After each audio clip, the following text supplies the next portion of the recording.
So দেখো রাত পোহালে তো অষ্টমী। তো আজকে আমি কোনো আর ঘুরতে যাবার প্ল্যানিং রাখিনি, কারণ আমাকে মেহেন্দি পড়তে হবে। তার জন্য এখন রাত বাজে 11:30। তাই এখন আমি হচ্ছে মেহেন্দি পরলাম, অনেকক্ষণ আগে থেকে শুরু করছি, কিন্তু নিজে একা একা পড়েছি তো। তাই এই হাতে এখন জানি না কখন পরবো, রাত কাভার হয়ে যেতে পারে। তো দেখো এই যে আমি একা একা মেহেন্দিটা পড়েছি, পুরো মেহেন্দি সামনে পিছনে কেমন হয়েছে অবশ্যই কিন্তু তোমরা একটু কমেন্টে জানাও। পিছনটা একটু দেখে নাও। আমি পুরো একা একাই নিজে মেহেন্দিটা পড়েছি। আর সামনেটা দেখো, দেখে নিচে সামনেটাই শোনো, তাহলে লাইট কম আছে। লাইটটা কমই আছে।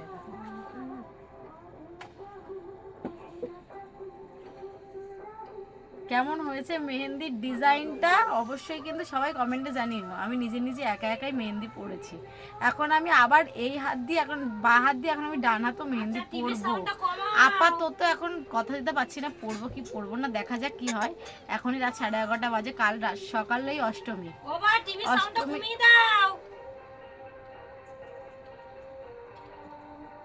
কেমন জানোয়ারগিরি করে আমার